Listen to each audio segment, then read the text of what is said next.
জাহাঙ্গীরনগর বিশ্ববিদ্যালয়ের জন্য একটি ঐতিহাসিক দিন। গত 11 তারিখে নির্বাচন সম্পন্ন হওয়ার পর 2 দিন আমরা ভোট গণনা করে আজকে ভোটে নির্বাচিত শিক্ষার্থী প্রতিনিধিদের নাম ডাকসু নির্বাচন কমিশন এবং হল রিটার্নিং অফিসারগণের পক্ষ থেকে আমরা ঘোষণা করলাম। আজকে থেকে আপনাদের দায়িত্ব কর্তব্য বিশ্ববিদ্যালয়ের প্রতি, বিশ্ববিদ্যালয়কে যথাযথভাবে পরিচালনা করতে বিশ্ববিদ্যালয়ের প্রশাসনকে আশা করি আপনারা সবাই সহযোগিতা করবেন। একই সাথে আজকে থেকে জাহাঙ্গীরনগর বিশ্ববিদ্যালয়ে গণতান্ত্রিক অগ্রযাত্রা আমাদের শিক্ষার্থীরা যারা আজকে নির্বাচনে অংশগ্রহণ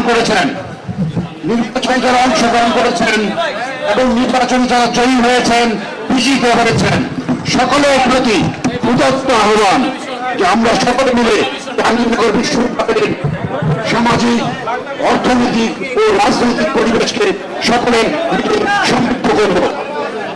এই প্রত্যাশা রেখে আপনাদের সকলের প্রতি বিশ্ববিদ্যালয়ের অগ্রযাত্রায় সহযোগিতা করার জন্য উদাত্ত আহ্বান জানিয়ে আজকে এই ফলাফল ঘোষণা অনুষ্ঠান সম্মানিত সভাপতি মহোদয়ের সদয় অনুমতি ক্রমে এখানে সমাপ্তি ঘোষণা করছি। সকলকে অনেক অনেক ধন্যবাদ।